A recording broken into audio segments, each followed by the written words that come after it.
Welcome to Dead Cells. This is one of the best action roguelikes of all time. If you're here, you may have gotten the game for the first time, or you may be a veteran who just wants to see this played through. I myself have many hours in the game, but what we're gonna do is a full walkthrough from the beginning of the game all the way to the 5 BC true ending of the game. So I'm gonna go through some of the most basic new player information. Like someone who has never played the game before, I'm starting a fresh file, as you can clearly see. Hopping into play, you get a nice introduction of what's new in Dead Cells. Of course, update 35 is the final update. Your choices are between normal mode and streaming integration if you happen to be live streaming the game, but we'll do normal mode. If you have mods that you want to enable, you can do them here. Here's my list. You can see they're all turned off. There's even a Veedotme skin in here. The person who did it, very much appreciate their work on it. So every run of Dead Cells starts off here in the prisoner's quarters. The very first setup is going to be a little bit different compared to when you die. There is lore, of course. Chopping block, you assume that was used on you. Let's head up here. Of course, we have controls, jump up, jump down. I am using D-pad for movement. Not mandatory, but I personally prefer to use D-pad here. Aren't you the headless fellow that's been getting around? The mannerisms from the character is probably one of the most interesting parts that people enjoy from this game. That's right, no tongue. Anyway, it must be strange to be back from the dead. I mean, surely you must have noticed. You can no longer die. I don't really understand it. But you're not the first to find yourself in this situation if that's what you want to know. Which is kind of an interesting thing to think about for all the people out there who, know a bit about this game. So they're telling us we can use a primary weapon, a secondary weapon. This game has an attack on, in this case, X and Y. Y is our secondary. It can be whatever you want. You can swap these in the main menu if you want. There's no such thing as a true primary and secondary. Just think of it as whatever button is on square or X or Y or triangle. While we're in the pause menu, let's take a look at a couple of things. So we of course have an info screen, but this is, not really worth looking into. I don't think as a new player you have to ever go into the info page. We have our options here, rebind controls if you want to. We have a lot of additional settings here where you can change left stick, right stick, jump down, all this stuff. Very good. Most devs don't even go that far. Gameplay. This is one thing that's kind of important. Remember this button, hold to attack. You may want to turn this on or off depending on, how you end up playing. We have timer settings. I would highly recommend that you keep the default timer as is, as these permanent timers do change how some of the things in the game are calculated. We have disable lore rooms. Highly suggest you do not touch that, as it does influence what kind of food and blueprints you'll find. Cutscenes, gameplay slow motion, bunch of other stuff in here. Accessibility settings is the other big thing that I want you to keep an eye out for. Take a look at this, see if there's anything that catches your eye. For example, hero outline is a very popular thing to turn on. You can see my character has a very robust icon on it compared to the NPC. For our purposes, I'm going to keep that turned off. That's under accessibility. You can change the filter in the background, projectile icons. There's even secrets that pop up in the game. You can have a secret outline if you really want to. None of these affect if you get achievements or not. I would also suggest that you turn on display stat icons. And then you can also change the color if you need to. Right now, I just have a very bright red for brutality, subtle purple for tactics, more like a blurple, I guess. And then survival is perfectly fine. The last thing I want to point out is assist mode. This is a roguelike game. If you happen to not realize that, a roguelike is a game where you would die and then restart the game with certain things saved. In the case of this game, it's blueprints for things that you've unlocked, but you restart the run each time. So you can go into assist mode, you can change all of this stuff to make the actual gameplay itself a little easier, but then the final thing that you may want to consider is the multiple deaths If you don't necessarily want to die and restart, you have the option to turn that off here. You can go with like the default up to infinite. So the pacing of the game. This is a roguelike, but it's actually a roguevania, if you will, which is a little different than a game like a Hades or even like a Binding of Isaac. We're going through an entire biome. It's not just like a square room with maybe some traps or something and a couple of monsters. There's an entire level to go through here. We have a dodge roll that allows us to dodge most monsters' attacks. Most monsters don't even actually attack you until they get like clear wind that you're there. So keep that in mind. Any monster besides that thing that was throwing out the grenades in this biome, they don't actually go after you. And furthermore, they will not chase you into the next segment of the map. Even a like curb like this, yeah, it has vision of me up ahead, but it can't go up there. At this stage of the game, though, I would highly suggest that you kill everything you see. Reason why is that there are blueprints that drop from monsters. It could be a weapon. It could be something called a mutation. It's a lot of stuff that you can find from monsters, including cells, and we need the cells in order to unlock all of this stuff. One piece of gameplay to also keep in mind, not only does your character have basic traversal, but we have a ground slam, just like that. Not only does it do a little bit of damage, but it will also stun a monster. Here's some food. It actually tells you how much it heals for. In this case, it's 15. You can see that I'm full. Under video, we have displayed the percentage of life left, which is, in my opinion, a very nice thing to enable. I can see that this heals for 15%. I can see when I'm actually at 15%. Otherwise, there's our first blueprint. Otherwise, it is, you know, a toss-up if you know what 15% looks like. So this blueprint, this was a 100% blueprint drop from the zombie. Bloodsore will not show up again unless I die and lose out on this. So that's why I say that it's pretty important to kill every monster. But one thing I should also mention is that only one monster on the map has the blueprint. In the case that you killed everything, you may not see the monster if the monsters spawn in a place that you can't reach. But if you did get the blueprint, consider yourself successful. And now you probably don't have to worry about getting too much else on the map, but that doesn't mean we just leave. This is me using my secondary. This is called Beginner's Bow. One thing that you have to keep in mind is that most bows in the game have ammo. Most ranged weapons have ammo. You can see that in the bottom left. Every little square, I guess it could be a rectangle too. In green, that's where it starts off. It just has a color indicator on when it's like closer to getting empty. If the monster dies, then you end up getting your ammo back.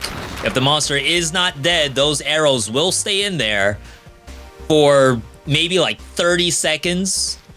They will fall out on their own. There's other stuff in the game that will drop the arrows, but we don't have that right now. Little tickle right here, that is something that we cannot access because, again, as a roguevania, where the Vania part is Metroidvania, we're going to be seeing, oh wow, just random malachite here. We're going to be seeing that kind of stuff happen all the time. Now, this is what we call a power scroll. Memorizing like if it's a power scroll or minotaur scroll, that part doesn't matter. The way how Dead Cells works for damage and life is tied to these scrolls. In the bottom left-hand corner, we have one red, one purple, one green. That's our stat layout. If I pick up one of these, it gives me the option to upgrade any one of those. They all do the same thing for damage, 15% on specific kinds of objects. They also give HP, 65 for red, 50 for purple, 70 for green. In that case, keep in mind that survival gives the most HP, brutality gives second most, tactics gives the least HP. In Dead Cells and most other roguelikes, damage is a pretty big deal to actually be able to kill anything and survive. The longer a monster is alive, roll through this to stop it, the more chances it can hurt you. As you can see, I'm using my dodge roll quite a bit to go through the monster. Once I start swinging on it, chances of it dying is fairly high. Can also roll through doors that will stun an enemy. This is our first exit. Promenade of the Condemned. I will not be going into here. Why, do you ask? Is because there's another scroll of power on the map. I want you to keep in mind that Prison Quarters, the first biome of the game, always has 2 power scrolls. You should not leave until you get both of them. I have my choice to upgrade any that I want.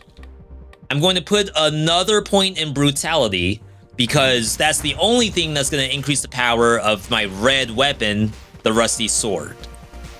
The beginner's bow that I have would be getting damage from any tactics scrolls I invest in it, but I'm not really planning to do that yet. This, as you see, is a completely separate area that I could access, but I don't have access to it because that doesn't seem to do anything. That's going to be for later. I am opening the map quite a bit. We don't get to see everything on the map. Some fog of war still exists. Open up our first chest. Inside is a skill, either an L2 button or an R2 button. This is Sinew Slicer. It happens to have fire spinning blades at nearby enemies, inflicting bleeding. It is actually part brutality and part tactics, but I will tell you that it only gets its power from whatever you have the most stats in. So if I was 1-3-1, it would be doing tactics damage, and the color of that would be purple with a little bit of a red corner. Don't get fooled into thinking that's doing damage for both purple and red. Let's go into our new area, Promenade. There's nothing left for us to do in the prison quarters. There was food that I could have eaten. I did see a challenge rift in the beginning. I'm sure someone in the YouTube comments is going to mention that challenge rift. If you were lucky enough to kill 30 monsters without taking any damage, you'll get one of these, which is a bonus door that awards you with some money, some cells, and a weapon. As I mentioned, our scrolls dictate what kind of damage we deal. This throwing knife happens to have brutality scaling. I will take that over the beginner's bow, and we leave that on the ground to rot. Does that mean that tactics is worse than brutality or vice versa? No, it just happens to be what I put 2 points into. Second NPC. Well, look who it is. I'm the collector. I'm about as close to a decent company as you can get. Bring me the cells you gather from the others. In exchange, I'll procure a few useful little items for you. Should you stumble upon a blueprint, bring it to me and I'll introduce you to some more experimental items. So, this is a menu to unlock stuff. Any blueprint you find, all of it shows up here in the collector. You don't unlock stuff at any other place besides the collector. Our first option here, health flask, costs 5. Go ahead and get that. Gold reserves, preserves $500. That's gold when you die. Unlock that. Only worth 5. Now we have 19. We have quite a few things in here. We are going to hold our money. Well, we do have this blood sword that we just found. Let's go ahead and actually grab this to kind of like tell how these also work. So whenever you unlock a new item, the stuff up top are not items. Those are meta upgrades, things that like enhance the game itself. The items, however, give you a free version to use in your run. Something important to keep in mind. We're going to be replacing our Rusty Sword 1 with a Blood Sword 3. The 3 is actually important. It is higher level than a 1, and it's doing more damage than the 1. How much more damage, you might ask? 33% more damage. You can see it underneath the 247 DPS. Don't think of this game as like you have to memorize these figures to know what's better. On average, anything that is a higher level of what you're using is probably doing more damage. Within reason, of course. We can go ahead and spin the rest of our cells, but I want to just show you that you can leave if you want to. Please do not break that door. If you want to save your cells for any reason, you can just do that. We'll put ours into the health flask and then find another NPC. This one offers us mutations, the second piece of build making in Dead Cells. We have our items. The mutations, you can have up to 3 in a single run, and we choose 1 each time we go through a biome. So we have Combo, Killer Instinct, and Vengeance listed under Brutality, because remember, there's different scalings here. Tactics has Hunter's Instinct, Support, Tranquility, and then Survival has Blind Faith, Counterattack, Necromancy. We also have some generic ones, Instinct of the Master of Arms, Igdar Oris Lee Ox, which I will refer to as YOLO for now on. We'll be taking that. This saves you 1 time from a premature death if you're not cursed.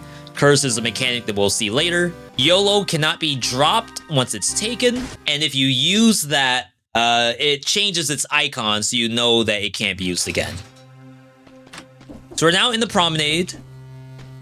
As you can see, we have the option to go up here.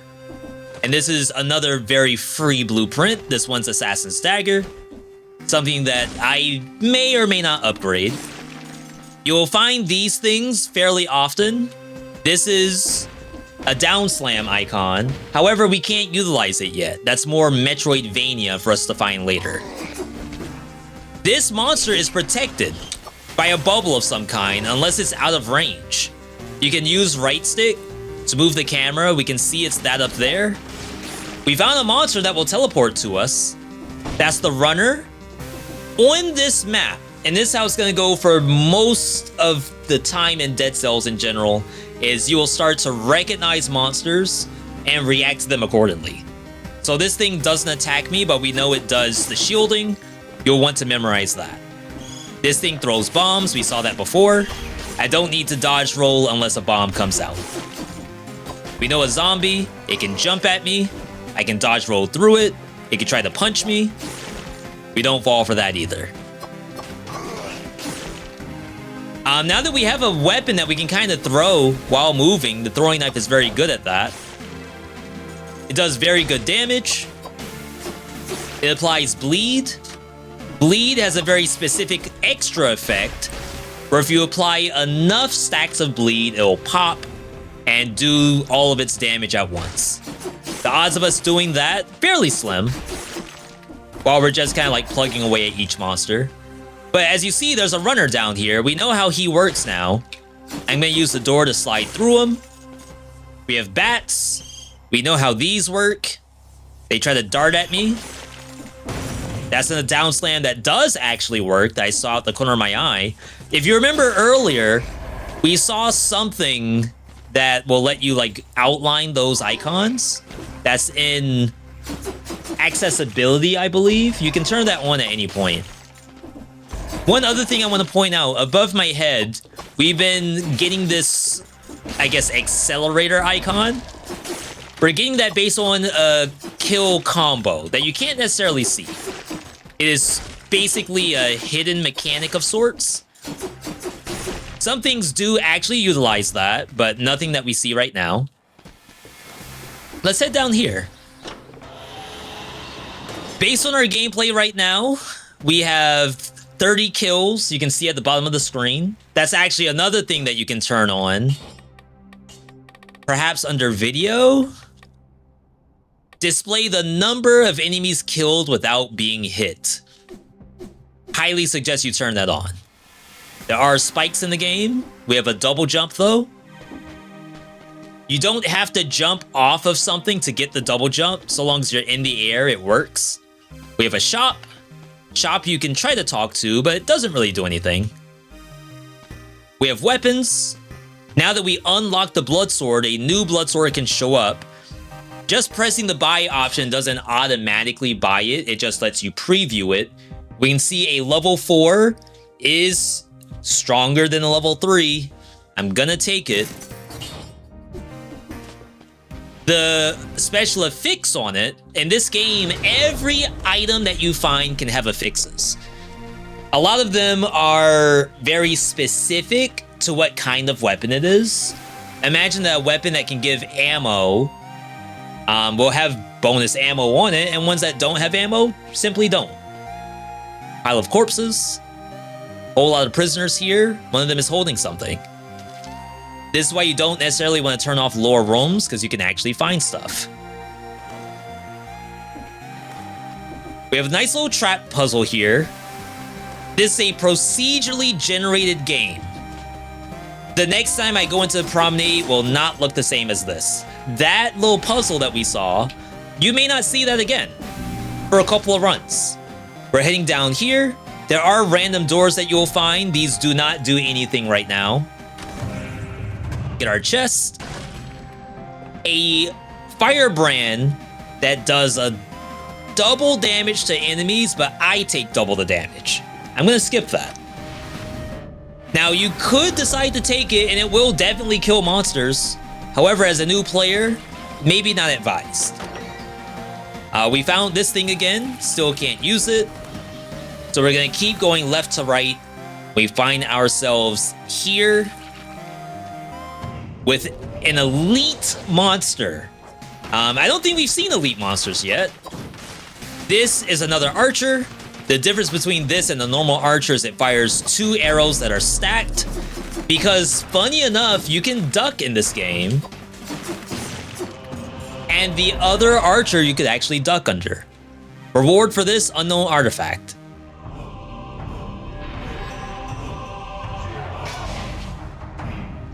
This is what we call a rune. This is the vine rune. This permanently gives you the ability to grow vines, which are these things right here. We can now use it and can travel upward. Of course, you can jump to maybe go a little bit faster. And now, because it's like a Metroidvania, any of these that you've seen earlier back in prison quarters, you can now use those. That is permanently saved progression. Now remember, we got affixes called victims bleeding spreads to nearby enemies. What that does is that if someone dies, it explodes and does bleeding around it. Just like that. It's pretty fun. You can imagine this game has bosses in it. It may not really do anything to bosses. Here's our first scroll for the entire map. It's not a power scroll. Instead, it's a choice between tactics and survival only. My suggestion here, take the thing that has the most HP, because for us to grow our HP, we're gonna need something besides brutality. Brutality is giving us less and less HP the longer we upgrade it. We found another roadblock, that requires wall run. We'll have to come back to that at some other point because we don't have it. Continuing onward, we have a section here that says it requires a gardener's key. We have some free items that I will take the wolf trap. This is a shield. Shields can be utilized to block or parry. We're not going to take it right now. But I would say most shields don't really need the color to match what you're playing. It's going to do no damage because we don't have much invested in green by the end of the game anyway. The wolf trap's going to be the same deal. Not much damage as the game goes on. However, it has a nice effect of dealing damage to enemies as long as you're dealing damage to it. Let's read that again. launches 2 traps that root enemies, increasing the damage they take by 41 DPS for 5 seconds. Kind of a weird way to say that. In reality, what's happening is that every time I hit the enemy, it's taking an extra hit. Kind of a really nasty setup of monsters there. We know that Runner runs after you, but we know we have to destroy that barrier monster. So I'm utilizing every button in my kit right now, my Wolf Trap, my Sinew Slicer, everything I can to get rid of that. Another thing we can't use. I also put another point into Brutality. That's going to increase our damage for everything that scales on Brutality. But now we got another Tactic Survival. Now Tactic is giving us more than Survival. So we do Tactics instead. One thing I didn't point out, so as you can see, monsters get stunned. If you roll through a door, stars are around its head, and that means that it is stunned. Some weapons with enough hits will cause the monster to be stunned. I will also tell you that not every monster in the game can be stunned. You'll memorize that as you go, but so far every monster on this map can be stunned. And I'm really relying on that to ensure that the monsters don't attack me. But if it gets a little bit too close to when that exclamation point over the monster's head's about to activate, I will gladly stop attacking. Continuing left to right. A door that's locked. I can kind of see a mechanism there. That's probably the key. That we can't use. So the only way to go from here is up. Now again, I would suggest before you leave, check the map. Remember, we got 3 scrolls on this map. That's all of them. There are no other scrolls, and also there are no other areas to access besides the ones that we can't reach. If there was a scroll, we'd see it on the map. We did lose out on some food. We lost out on the gardener's key thing, which I can't do right now. That's a gardener's key. I can tell you that just as a heads up. In fact, there's a gardener's key, just for sake of argument, while we're here. Let's see if I'm correct. I am. This is 3 down slams on this little flower, and that's a gardener's key. If I were to go back to... Where is it? It's a little bit ahead of us. This thing requires 3 keys. We have 1. And this is just to illustrate that I can't do this yet. Requires another gardener's key, and you can see the teaser of a blueprint. So only one way we can go, up. We can bring the elevator back down by stepping on this. Do not stand under the elevator, you will die if you do that. And it is an achievement, funny enough. But on to the ramparts. New area, 3rd area. We're taking our sweet time here. We are not getting these timed doors. I did quickly skip through, I think, a costume for maybe getting here for the first time. We did happen to get another one of these, which is very nice. Some cells. A multi-nox bow that pierces enemies. It does scale on purple. I would recommend that you don't swerve into it, because in this case, we are essentially down some scrolls. We put a lot of scrolls into Brutality. It will probably do damage, but eventually it will not do damage. Maybe for the sake of argument, we just take it. Just to like show to you that for right now, it probably does very well, but later on, it won't be doing so hot. Another collector, it's the same guy, he just moves on. We will put points into the health flask, get our second one.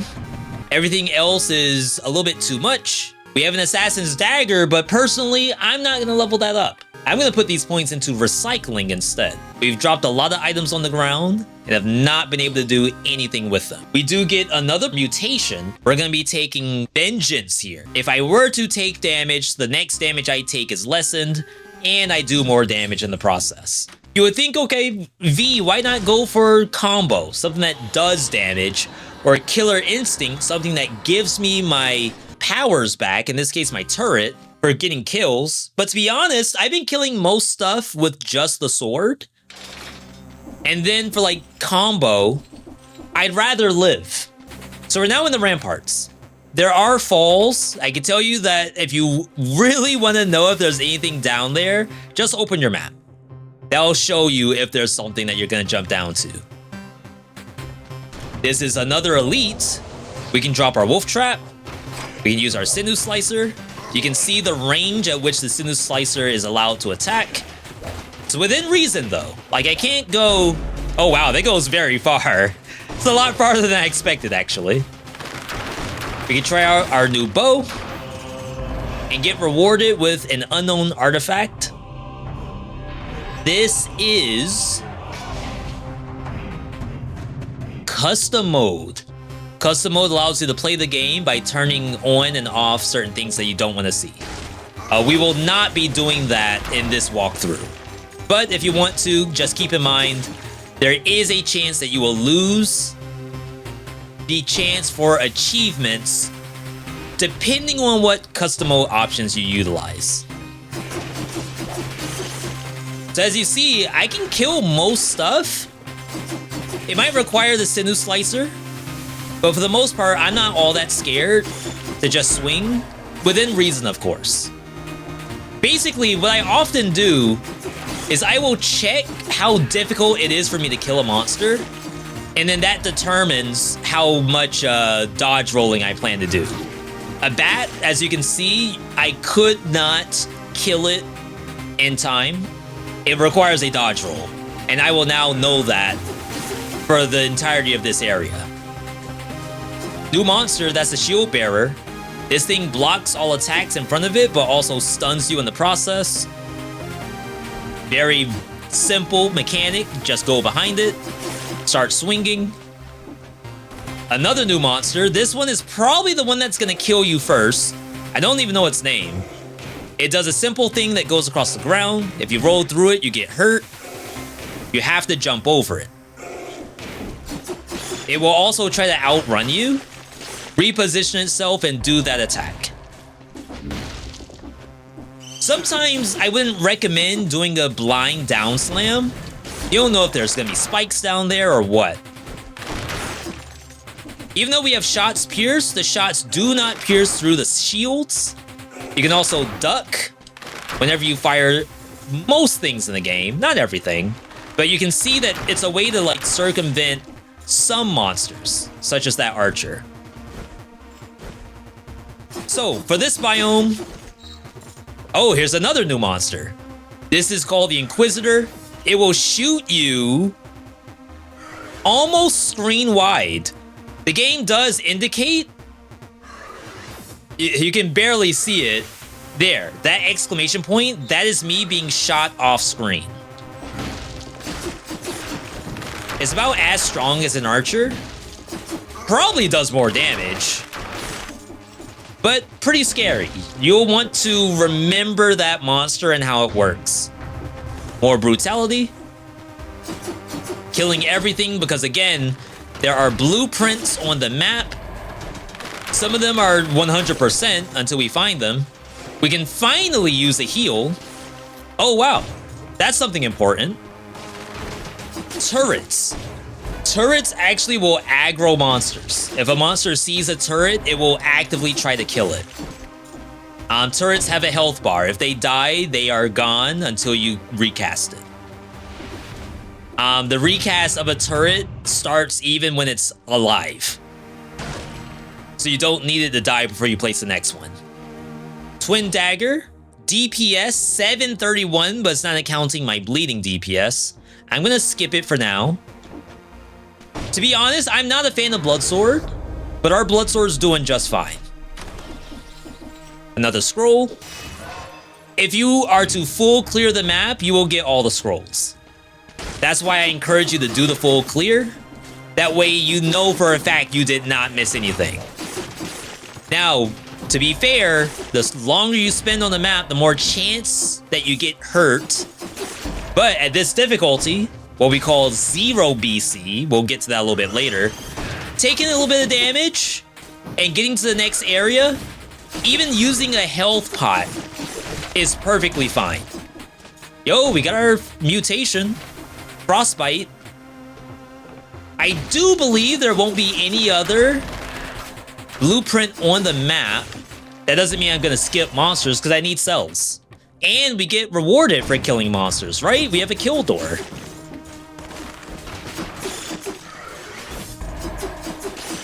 Now, as you notice, the bleed on monsters is aggroing bats, and bats will chase you indefinitely. Wow, second blueprint is a rare outfit. A map can drop both a weapon blueprint and an outfit blueprint. But I believe that's it. But that's something that you have to memorize. I just want to, like, mention that for the purpose of this walkthrough. Another Guardian Scroll. We're still alternating. We now have 32 coming in for tactics. That is a rune that we don't have. It's a Metroidvania. This is money. You can press R1 to break it instead of hitting it. Probably not required information, but, you know, something nice to remember. More healing. We're now full. I was at 86%, and the cherry heals for 15%. So I'm not gonna, like, nickel and dime that 1%, you know? I'm just gonna eat it now. This is the other door that we still can't open. Anytime you see a door like this, none of them will be openable. Not right now. Not in 0 BC. Another shop. We can choose to buy an infantry bow. But you know what? I'm gonna keep my wolf trap for a little bit. Wolf trap snares monsters. That snare does not have anything to do with tactic scaling. Like, the amount of time a monster is snared for is 5 seconds. That is a flat number. It cannot go up or down unless the monster is resistant. And there is a such thing as a monster being resistant to being snared. We'll get to that later. More brutality, that's increasing our damage. We're now up to 7. So in terms of, like, how quickly can we kill a zombie? Pretty quick with our sword. If we decide to shoot our bow, never mind, we're out of monsters. This is actually the end of the biome. We had a couple of towers we could go down. Can't access that. We did the shop. Nothing else to really see. You can try to jump up here, but I can tell you there's nothing up here. So now we're headed down. There's no fall damage in this game. The only thing that may happen is you get stunned on the way down. You'll know if you're gonna get stunned if the camera, like, starts to pan. But you don't actually take damage from it. New area, Black Bridge. I can tell you this is the first boss area. There's a handy dandy button here on our map called Switch Map Display. A world map appears. Might be a little bit of a spoiler, but you can't actually... Oh, you can hover this stuff, but it doesn't tell you what it is. We went from prison quarters to promenade. Somehow we skipped something. Don't have to worry about that. We're in ramparts. Next area is one of these two. We got our 60 door. Yet another purple item. A stronger wolf trap. If you look at the damage difference, it is technically double the damage, right? We'll take it. Oh, do we have recycle yet? 46 cells. Yeah, we got it. 31 remaining. We can put those points into a random melee weapon. This is when we start the next run, we'll have a random assortment of melee weapons. I think it's only one weapon, but it randomizes what's gonna show up. We can now sell stuff. This sells for 120. Highly suggest that you sell everything that you will not be taking, because for economy in this game, you could screw yourself if you don't. Final thing here, we get to choose a mutation. I still highly suggest that you take something within your color. In this case, it's combo. More damage for each consecutive hit. Just keep in mind that if you're leveling up red, in this case brutality, you can change it whatever color you want. Chances are you want to take brutality stuff. Okay, first boss. the concierge. You'll be seeing this guy a lot as you first start off the game. He has punches. Right now, he really wants to punch you. In which case, you should attack him. You can see me building that combo. You can actually see the mechanic of the bleed popping. He did an aura that I can't really touch, or else it'll hurt me. Let's check out the damage on the bow. As you can see, it's not awful, but now I'm out of ammo. Ooh, and I might get cornered. Took some damage, but that's okay. As you see, it's not really anything to worry about. He now has that flaming trail across the ground that we remember from that other monster. Every roar that you hear is gonna come with one of these auras that you just walk away from. A building combo. If you feel stuck, you can maybe drop a wolf trap. Make sure you jump over that thing. Now he has another new attack where he wants to jump at you. Pretty annoying. Not really anything that's like gonna scare me that badly. Really, I'm just focusing on dodge rolling through if he's gonna punch me, jumping if he's gonna do the trail, running away if he's doing the aura. He's gonna probably jump into the other one. You can always like cancel a dodge roll by jumping. You're not invulnerable if you do that. You are very much gonna get hurt. But sometimes you have to like stop the dodge roll early to avoid danger. So with him dead, we get a blueprint.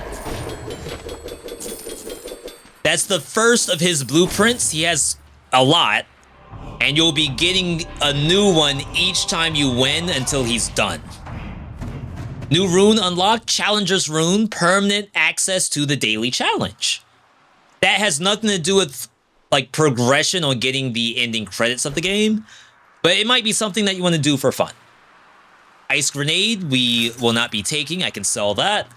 Balance Blade, this might actually be something that we consider. Damage increases when you strike repeatedly. Inflicts critical hits after 10 hits. I will swap. Does that mean that's the best thing to use right now? It may not be. You can keep the Blood Sword if you want. It was high enough level. We have a 15-minute door. We are 7 minutes beyond that. We have a don't take damage door. If you get the boss kill hitless, you will actually get that. Now, new thing here. Hey, short stuff. You made it this far alive? Well, you know what I mean. I'm the blacksmith. I work with the collector next door. If you've got cells, I can improve your gear. What does this mean? This is the drop rate of the next items that show up. At maximum, this is A+ quality gear. We actually have A+ quality gear, right? That's my multi-knock bow. Multi-knocks bow V+. Wolf trap VI+. That is a better version of just a regular level 6 wolf trap. That's what this is. If I were to put in cells, I didn't even reach 5%. Each of these notches is a percent going up to 100. This is doing nothing for me right now. We have our collector. Can't do anything because I use my cells. The flint, however, is right here. I will probably unlock that. Mutations, we are done at 3. If you don't like what you have, you can reset for 1,000. The next time it costs you 2,000. Next time it costs you 4,000. Final one costs you 8,000. I can heal. In fact, if I used a health pot, I can get my health pot back right here. And that's after every biome. If you have DLC, you can go up here. However, for the purpose of this video, we will not be doing the DLC areas. If that's something you want to see, let me know in the comments. Instead, we're going into a new area called the Stilt Village. First in line when the malaise started to spread, couldn't read the rest. This is the Stilt Village, and surprisingly, I actually just came back from dinner. This is one other detail I can mention about this game is that you can quit at any point, like I'm doing right here, and then play, go to continue normal mode is what we just did, and it will actually put you back in the run that you were currently in. We have new monsters already. So first one, I believe it's called a purulent zombie or a swarm zombie. As you can see, it was just lobbing these eggs at me, which transform into leeches. We also have some bats. We have a pirate down there that is lobbing bombs, cannonballs at my turret. There is a crab who seems as though it was going to try to attack me. But similar to how we did earlier, we kind of have to gauge what these enemies actually do. We can kind of see what this one's doing. So ideally, we have to get close to it. I haven't really been able to tell what a crab can do yet. Let's check it out now. So it does the 1 slash. And that appears to be it. So for the most part, I would say this area is probably going to be where you die the most often, in the beginning. This thing has like a triple attack, also shoots the ball at you, the ball seems to explode. A couple of slashes is not enough to make it stop attacking me. So in that case, we probably have to utilize our powers, our skills, our turret, whatever it is. That seems to be the most destructive monster on this map. And oftentimes that is the case in Dead Cells, is that you have one specific monster that you need to be worried about on the map. Everything else, not to say that they are easy, but it has definitely priority on using skills on that one. The crab looks like it just requires 1 roll through. As you can see, it's trying to do a block, which is very interesting. It's a mechanic that no other monster seems to do, and that is like literally block bullets. That might hurt. Sometimes you just have to leave. Took a big hit, probably our biggest hit of the entire showcase so far. We did the blueprint. This is Heart of Ice. Scratch the wall, get 15% of our health. You could consider using a health pot here. I can tell you that thanks to our percent HP doohickey, 60% is the number that you get back from 1 health pot. So I'm going to chug, just to kind of like illustrate that. We lost essentially 6% worth, but not really worth not using the health pot and potentially dying if your health is that low. However, keep in mind, we healed a lot off of that. So if you were to use the health pot right away, then that's where you start getting worried about value, right? This map has these doors in it. Z doors, I believe they call them, because of the Z axis. The first one has a key on the outside. You can see that there's a key on the inside. This one has gold on the outside. On the inside is actually a shop. That gold icon is always a shop. Notice that this has good healing in it. So the fact that I used the health pot early, you could technically say that the health pot was wasted. But, you know, I'm a new player. I don't necessarily know that that's going to be there. But look, more food too. That's very exciting. A lot of opportunities for me to have not used the health pot and then get food instead. But I would say if I was like going too much further while sitting on 40% HP, it's probably gonna be scary. Probably a bad idea in general. Clean these up. You can hear that critical hit.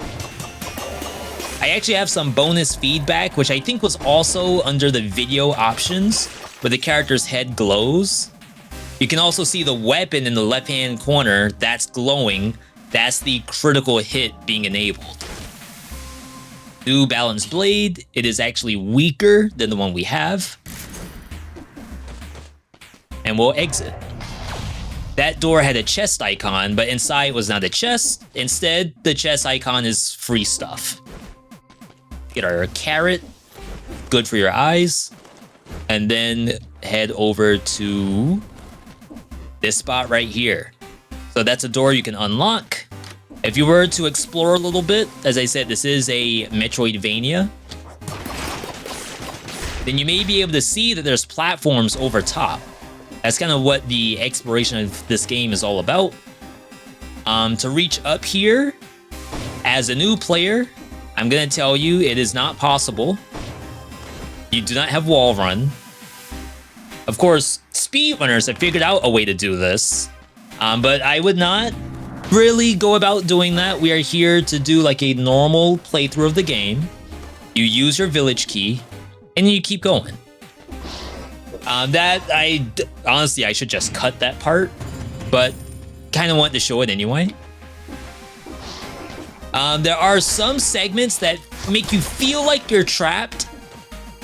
This game, as a Metroidvania, has some platforming to it that's sort of hidden. This actually requires you to jump down. It might take a couple of tries. I certainly didn't get it the first try. I am starting to utilize the bow ever so often, only because it has Pierce All. One, I guess, major flaw about melee and really any video game, something else we can't play with, is that it's mostly single target gameplay, especially if you have a small sword like this. So instead, we have to go around slashing everything one by one, and our bow is simply not strong enough to kill that pirate captain. This has no icon on it. In that case, it's actually lore. This has sort of a random monster in it that you have not seen ever. I didn't really get a chance to showcase what it does, but I can tell you that it won't actually attack you. Instead, it tries to ring a bell, and that does something to you. The reward, however, we happen to get an amulet. I have passed a few amulets before. At this difficulty, amulets are very hard to come by. They go into your top right slot. You can only have one at a time. And they have stats. Those stats are legitimate stats for your build. We're now +1 brutality, +1 tactics. We've gone up to 10 and 4. The amulets can be as little as 1 scroll or as much as like 4 scrolls, but all depends on what level they are. So in this case, there's no way you can re-roll the scroll that you find. There's no way that the amulet can be leveled up. The amulet is take it as it is. But I would say never pass them if you are empty. Even if you're not playing brutality tactics, which is what we just got, you should still take it anyway, since it's legitimate stats. It's gonna give you HP. We'll continue to head down because we have another scroll to grab. I don't believe we went in here. This is, again, another shop. We could get throwing knife. Again, these do not scale on our brutality. If the throwing knife had shots pierce, it's a ranged weapon after all, so shots pierce is something that can roll. I would have considered taking it. This elite has a special ability, and that's something we haven't seen yet. The special ability is this box. If I try to walk through it, I will get hurt. I do not believe you can roll through it safely. New amulet dropped. Typically, elites always drop an amulet or a weapon. In this case, this golden amulet gives us 2 extra jumps, which is actually very nice to have. And it gave us +1 extra brutality. That is, again, to say that brutality is the most important thing that we need. That 1 tactics, like it is giving us extra HP, but now we're getting more damage, and to be honest, if a monster's dead, what do we need more HP for? Not to say I want to be completely glass cannon, but in Dead Cells, the current meta, and again, the game is on its last update, so this would be to say the permanent meta, so to speak, is that you'll put your points all in 1 color if available. We have some lore, a dining table, some crystals. Crystals give us money. It's very important to go into these lore rooms. As we get higher in difficulties, it becomes even more noticeable as to why you want to go into those, but it's a good habit to get started right now. Get our food. Also recognize there are leeches that have been spawning. Not quite at random, they're actually coming from nests in the wall. It's not really like a random spawn, as different than like the zombies and the pirate captains. Like, the game has decided to put a leech here, and then you just have to deal with it. We're gonna head up, because there is an unidentified map up here. And as I told you, the most important thing to do on these maps is to get all of the scrolls. If you do not, you are losing power as you go into the next area. We're headed up. There's a clock tower here. You can kind of see there's a little bit of gameplay on the sides. Nothing we can interact with right now. Let's head back up and into the clock tower. So far, so good. We did not get the 60 door this time. I wouldn't expect you to get the 60 door very often. As you can see, I have a lot of hours in the game, so it's not really that hard for me to do, but if you happen to get it, great. If you don't get it, don't reset your run or anything like that. I will unlock the flint. I'm actually quite a big fan of this weapon. We'll put the rest of our points into random melee. Do a quick swap. It is level 6, so it should be stronger. Check out these affixes. Colorless. That is a weapon that the highest level applies, and what they're referring to is the scroll count. If I was tactics, flint would work, but by default, flint, as you saw on the collector screen, it's brutality and survival. It also has an extra 20% damage, just as a random affix, no anything required. Cannot be interrupted by enemy attacks, and victims burn when they die. The flint itself, hold the attack button to inflict critical hits and do a flaming trail. Looks just like that. Oh, new NPC. I work for the blacksmith. I can patch up your gear for cheap. Not really supposed to be here. Keep this between us. I actually don't remember that line. So remember I was mentioning the plus quality gear for the blacksmith? This NPC lets you pay money to get it a plus, which also gave me another affix. It gave me launch a grenade. I could do that to my sinew slicer as well, but my sinew slicer is only level 2. Maybe you don't want to utilize money towards that, even though I have quite a bit. Perhaps we'd rather buy from a shop. We'll refill the pot. That also gives us back our maximum life. So any of the hits that you took against those pirate captains and you chugged your way out of it, that is perfectly okay because you do get it back. New area, the clock tower. As tower would suggest, it's a very vertical map. Already some new monsters. One is throwing bombs at us that seem to split. We have the undead archer back. And then this little guy who seems to be trying to assassinate me. Again, there's also some traps on this map. That's interesting. Again, the first thing we're doing is we're testing the waters. We're seeing what monster does what, how to dodge roll past it, and how many hits it kind of takes to either stun it or to kill it outright. Because in some cases, you don't need to worry about the monster if you can just walk up to it and whack it, and it's just done, or it's stunned. There's no need to go in any specific direction in this map. The direction I'm going has no, like, I guess, previous knowledge on how the game works. It is a roguelike with procedural generation. The next time you do this map, these towers will not look the same as this. It just always starts off with a starting point, a big elevator, and then it splits into multiple other towers that all require climbing like I'm doing right now. You could say that you are not timed. I did show that there was a time door earlier, but Assuming you miss the first time door of the game, you're probably gonna miss all the other time doors afterward.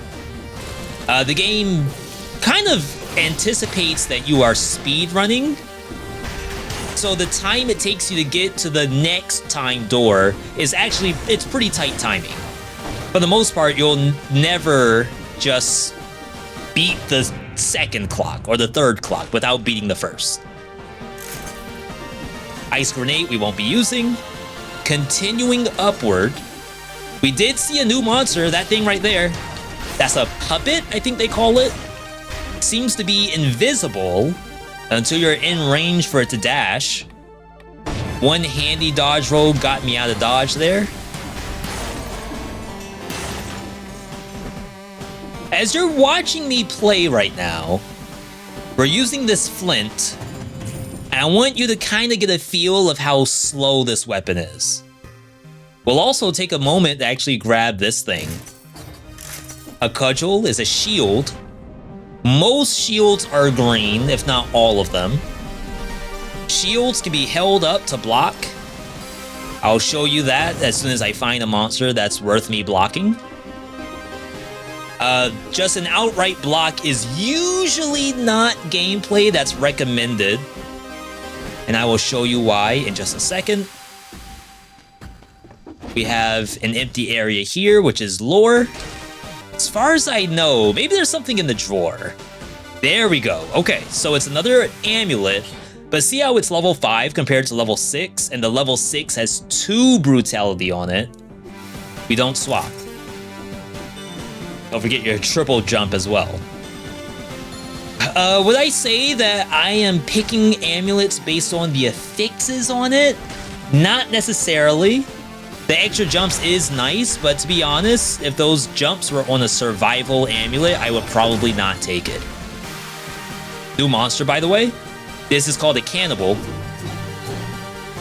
Again, we can get a gauge of what it does. Does a triple attack, which is very scary.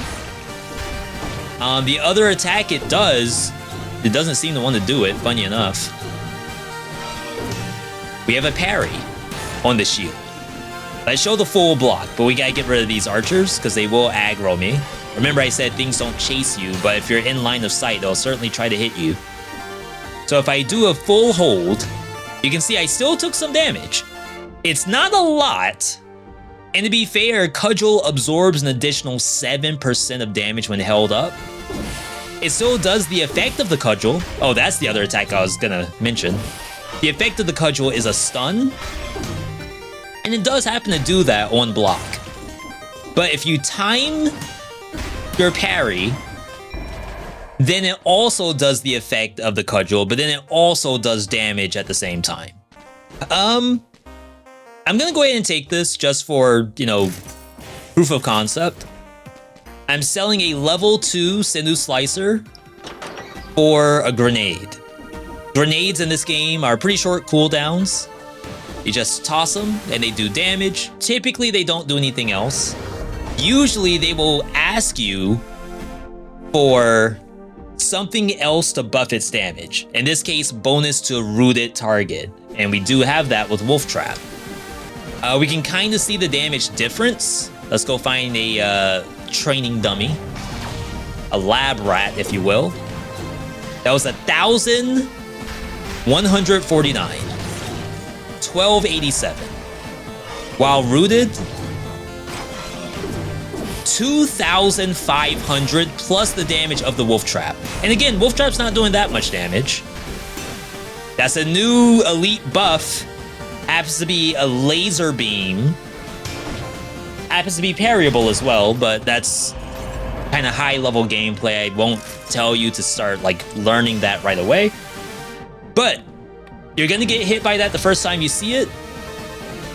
And all you really want to do is make sure that the next time that happens, you know what's going on. That's essentially what's happening in every roguelike. Recognize something that's happening, and then do something about it the next time you see it. This requires a bell tower key, which we do not have. The key that we actually got happened to be a clock tower key, I think. And we haven't seen where to utilize that yet. As far as what can be parried in Dead Cells, I can tell you that almost everything that is an like physical object, be it a bullet flying at you or someone's sword flying at you, all of that can be parried. You can also parry in the air. Sometimes a monster jumps, and like jumping with it with the parry is the actual play.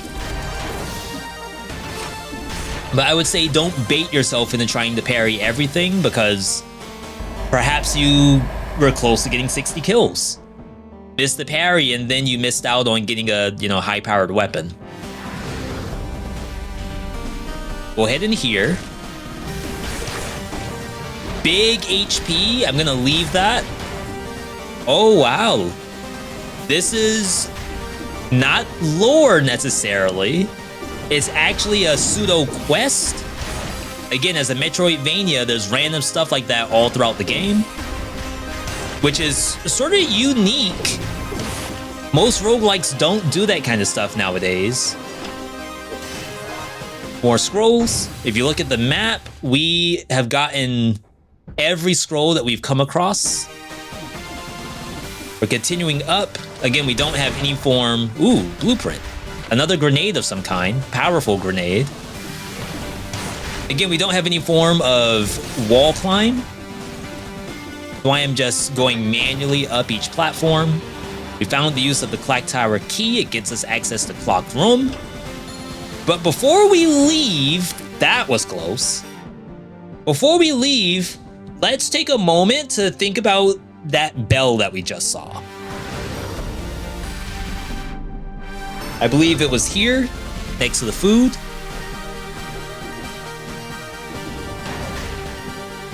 It's a very dull tone. We'll say that dull was right next to the food. Let's see if we can find the other ones. We have a second bell on the left-hand tower. This one, definitely higher pitched than the other. Let's see if we can find more.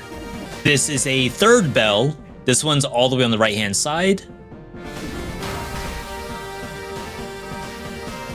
Maybe a little bit more dull than the last one we heard. And then there's this one, which is actually in the third tower. There was one in each tower, which is RNG, doesn't always happen.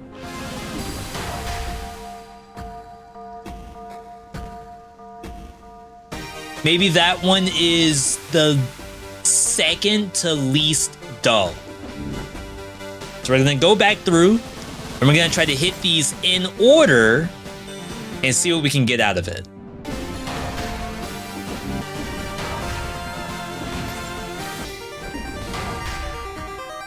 And there it is. Bell tower key. We actually hit the bells in order from the lowest decibel to the highest one. We'll turn this in. We saw where it was on the map. It is right there. As I said, Dead Cells has a lot of different little secrets like this, because it's made after being a Metroidvania, also a roguelike at the same time. We have actual reason to explore the map. Any other game would have you just go straight to the exit. Maybe buy something from a shop if you're lucky. We'll get our food, which is the last thing. Heal ourselves to full. Though to be fair, sake of argument, let's sell it. Because we know for a fact that we heal in between each biome. That's a detail that you're gonna have to, recognize. I want to make sure that at this difficulty, of course, fresh install, that's something that happens. We did not get 60 kills. We do have some cells. Got our random melee weapon. The next health potion requires 3 more unlocks. Maybe we can put some points into powerful grenade, big explosion, and then the last 3, we'll just save it for a moment. Poisons the enemy and arrows come back. Does 3,000 damage. Even with the root damage, it already does basically double the damage of an infantry grenade. 75% is not double. So we will be selling that.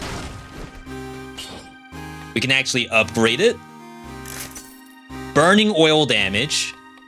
We have no fire source. Well, this is a flaming trail. Is it possible to get oil? You can also, like, reroll things multiple times. We don't care about the wolf trap doing poison or poison target right now because the wolf trap doesn't do damage. Oh, wow, that's actually really nice. I've sold all the way down with all of my money to get this trap spreads flammable oil, which looks just like this. If a monster is afflicted by oil, you'll be able to see that. We can show it on the next thing we're gonna fight, which is the second boss of the game in the clock room. The timekeeper overlooks something because it went too fast. Go into the area. And here you see the monster. Gonna do the same thing like we've been doing, kind of like identify what it does. Seems like she really wants to just swipe at me. She has a chain hook and some shurikens. We'll trap her. You can see the burning. Well, it's just regular oil. It's not burning right now. Now it's burning. So it's a different effect than just regular fire. That's regular fire that you saw for a moment. The burning oil looks different than that. We do a fair amount of damage. Phase 2, let's finish this. A bunch of shuriken maybe. And swords falling from the sky, which seem to go after my own body. We'll let her get a hit, just to see how bad it is. Again, the way how we've been doing our stats, the way how we added ourselves with Vengeance to make sure we aren't taking as much damage, that's going to keep you alive more than trying to stack like all this kind of damage. Of course, killing the monster sooner would prevent some damage, but we want to go for survivability as much as possible. So the timekeeper's dead. Just like Concierge, we get a bunch of cells, a bunch of money, some free items, and a blueprint. This one's light speed. Infantry grenade, we already sold one. Nutcracker is green. It does not scale with what we're doing right now. If you were to compare it to the flint, it would have a massive damage difference. Can't do that because we took damage from the boss. We can only level up the flint that one time to make it plus, as well as everything else. There is an option to reroll though. If you wanted to really test your luck, you would be losing the 20% damage, but you might get healing that makes you take double damage. I don't know if you really want to play that. 50% while you're full. Victims slow down all nearby enemies when they die. Can't be interrupted. Shoots an arrow.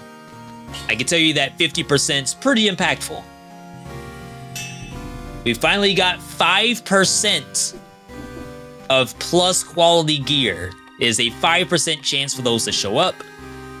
The lightspeed dash is in here. 75 points.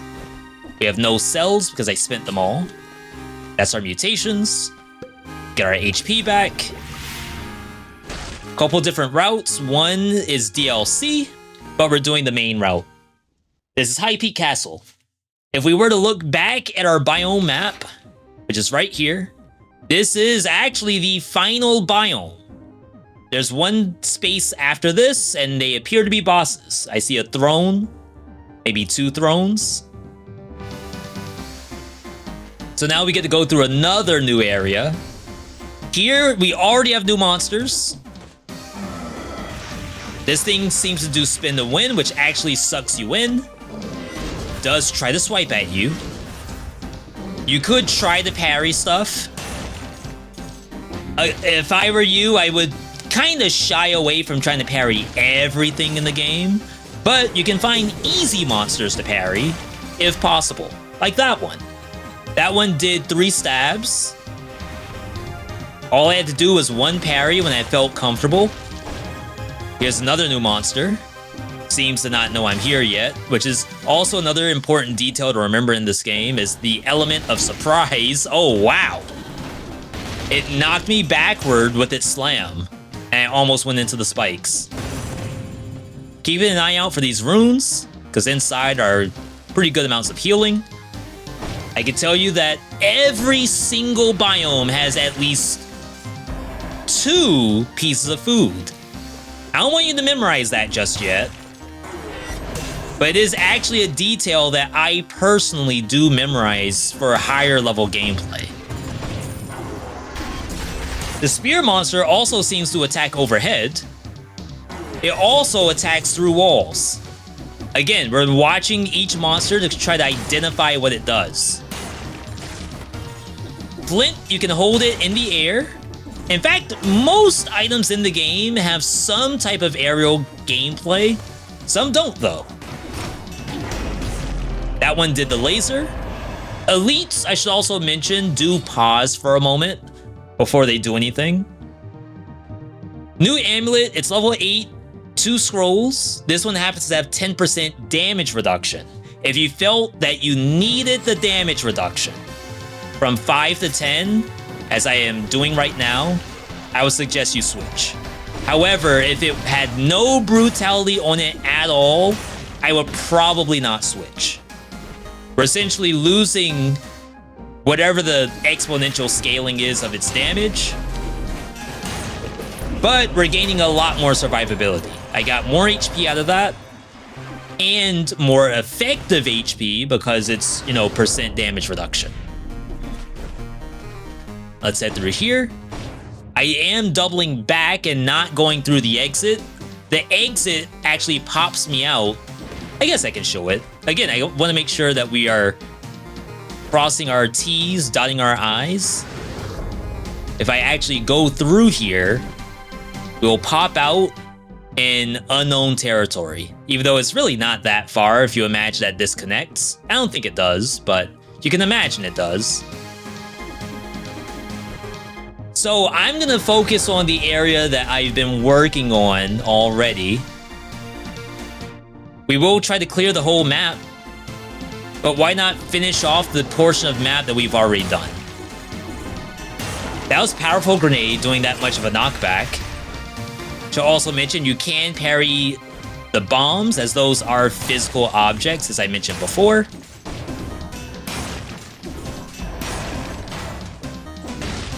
These are susceptible to being stunned. Full charge did not kill that monster. Very scary. But everything else seems to die from just the one fully charged flint. Powerful Grenade seems to do a very good job of knocking the monster upward. I'm also always on the lookout for a dodge roll that I need to do. That one Impaler, I think its name is, could have gotten me. New Elite is actually a new monster we've never seen. We can chuck our bomb at it just to see what it does. Seems to want to tackle you. Other than that, like, if I just, wait for a little bit, also parryable, I can kind of see, like, what do I want to do about this monster? Oh, wow, this thing hurts. I can tell you that monster will actually retaliate if you hit its back. Its thorny back, hence the name Thorny, does reflect damage back at you. And if it ever rolls into you, best believe you're going to get destroyed. That's the #1 thing to avoid, as well as the reflect damage. We're heading back the way we came. Apparently I missed a scroll up here. No idea how that happened, but I am willing to backtrack for it. It's not going to give us damage, but it will give us more HP. We're alternating, so now it's time for 18%. You don't have to memorize what point you did last. Just go for whichever one gives the most HP. The game is tracking that for you. You don't have to guess which one to do. Surprise, I actually made it up there. Because of the Metroidvania-ness of the game, Sometimes you'll find a spot that you actually can't jump up. If it's not an actual dead end, there may be another way around. Final Elite, I don't know if we've seen this. It's called Slasher. Does 3 slashes. Probably makes a lot of sense for something called the Slasher. It can turn to the opposite side and hit you on the back end if you're not careful. But 1 slam, 1 bomb. Really just holding our cooldowns for the hard stuff. Even if I take damage, I'm at 50% right now, you could consider using a health pot. If I don't, and I take a hit, let's try getting hit by one of these. A good 36% left. The game's even telling me to heal. And you see we're up to 96 now because a heal is worth 60%. Heading up here. Powerful grenade enough to kill one of those in 1 hit. Popping out the opposite side. Well, the side we came in from. Opposite on that end, at least. There's a shop. I can tell you that that color on the map, that is shop.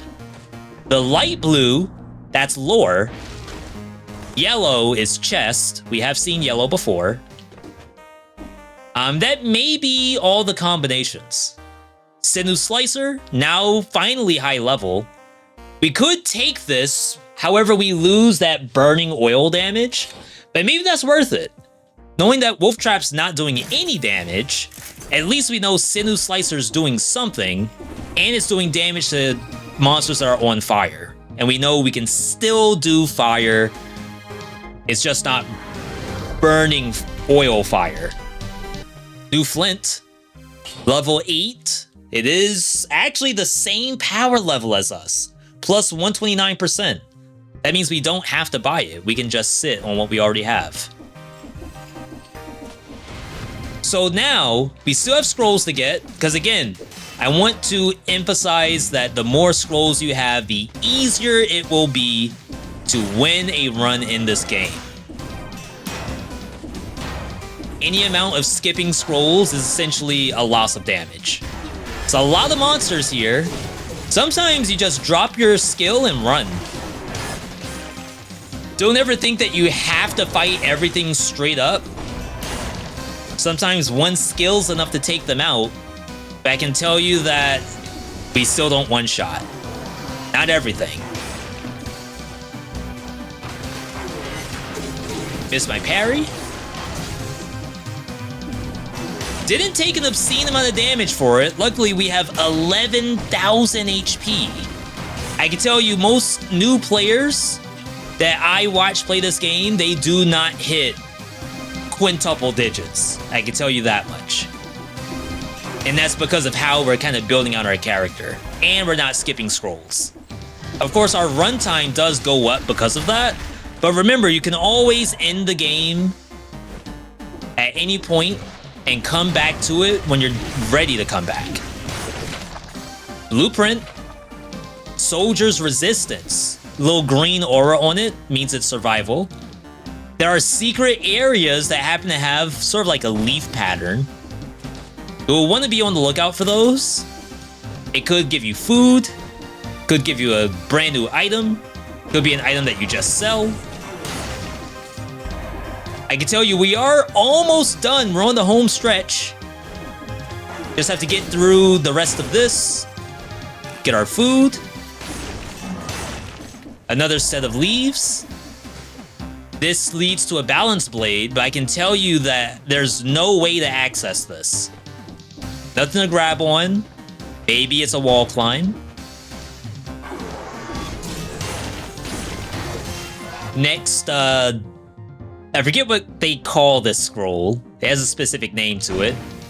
15% survival. Doesn't help our damage, but now we're up to 12,600 HP. Feeling extremely comfy right now. Even I take those hits, I shrug them off. Looking at the map, there's one area left. I can see some areas are probably that Slam Rune, which we do not have. These are open with the keys we've been collecting from the elites. Seems as though you only need 2 to go to the throne room, but if you get a third one, you get free stuff. Sinew Slicer, that's actually weaker. Powerful Grenade, that is also weaker. A free scroll. And then a blueprint that is surrounded by spikes. We cannot get that.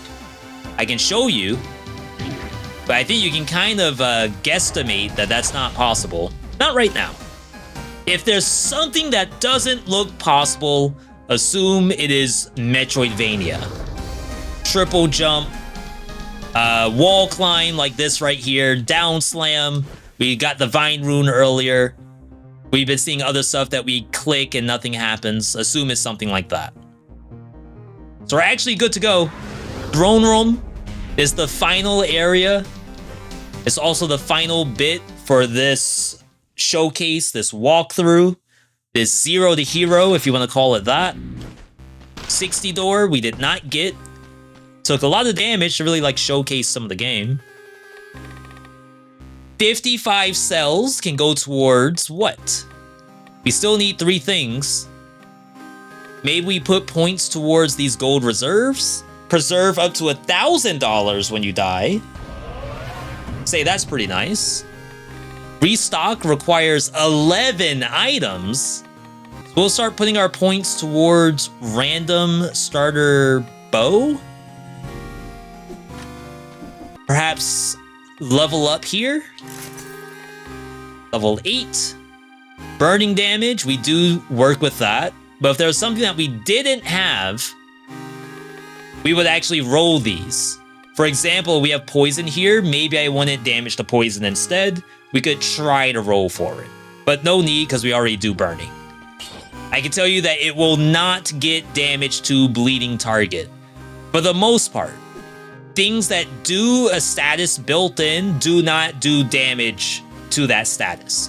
You need that from something else. And I mean that as something that does it innately. Like the flint innately does Flaming Trail. If it was a flint with a star that says poisons the enemy, that star is a special affix. It's rare. You can only have 1 at a time per item. Each item I'm having could have a star. But that poison doesn't mean that I can't get bonus to poison. Powerful Grenade does not do poison on its own. It can roll bonus damage to enemies affected by anything. Just so happens to be burning oil right now. Heading into the throne room, one can admire the full splendor of the island from this vantage point.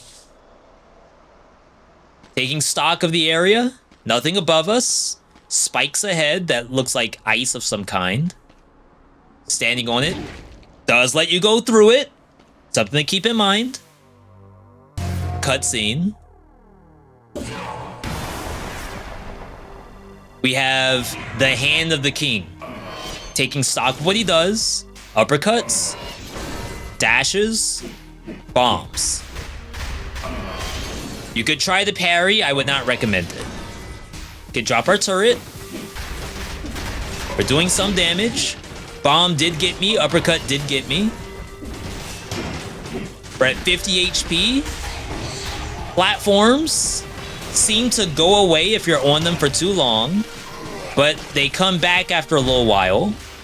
Maybe the same thing's gonna happen here? No. We fought against a scorpion that you've never seen. This elite we have seen. I can tell you that if you were to get hit by this stuff, it is completely understandable. When do you heal though? That might be a very big question for you. I'd say keep stock of what he does. Try to heal. If you get hit during the heal, try not to get discouraged, but don't just double heal, right? Unless you are on your deathbed. This boss happens to jump away at times. So the hope is that he'll just leave.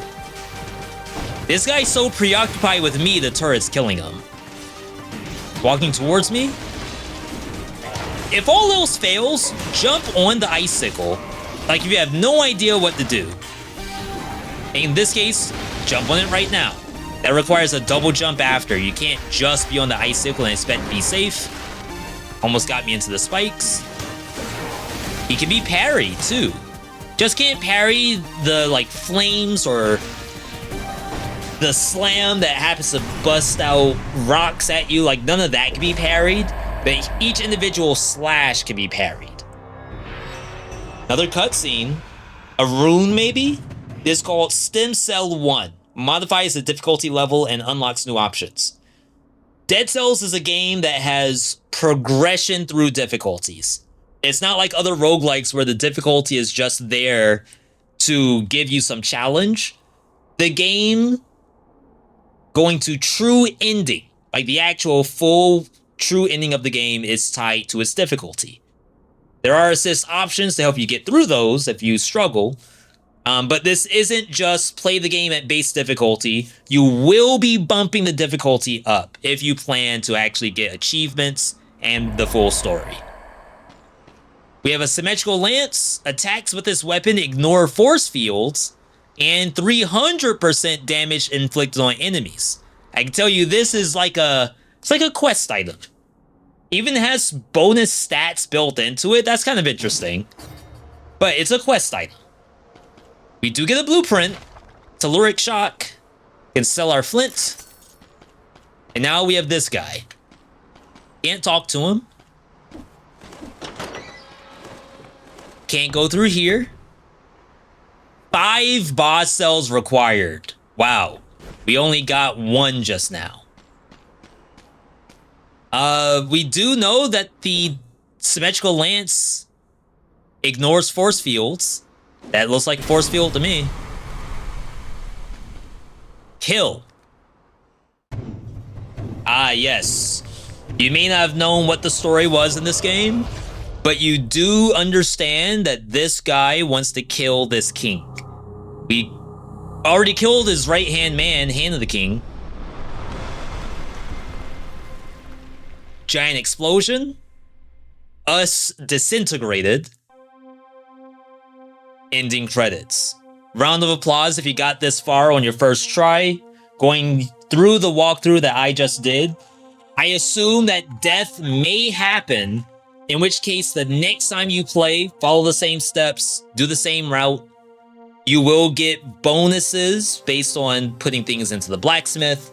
All the things we unlocked with the blueprints, we'll be able to find those organically, randomly, in a shop, etc. There's new blueprints to get. You will see the same monsters because you're on the same difficulty. But that's only because that's where you currently are. If you go to a different route, not the route that I did. Wow, we got an achievement for just watching credits. Then you would see other monsters. But let's assume that you won just like I did. Let's skip the credits. Some post-scene here.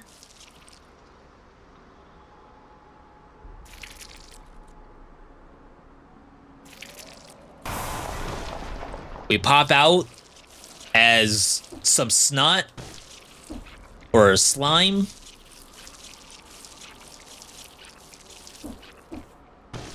We can leave. That's exactly what we're gonna do. We're gonna hop into the pipe. Run duration is shown 56 minutes. I assume this video is gonna be longer than 56 minutes just because of the walkthrough nature of it. If you were to speed run, I think world records like 7 minutes in-game timer or something. I don't know. I don't research it that much. New content unlocked. The bank. You hear loud noise like gold coins cascading continuously. It wouldn't hurt to investigate this phenomenon. New content, boss rush. Congratulations, you can now try a new difficulty level by interacting with the tube at the start of the game. And then finally, we're in a cutscene. Where the hell has Old Bones gone?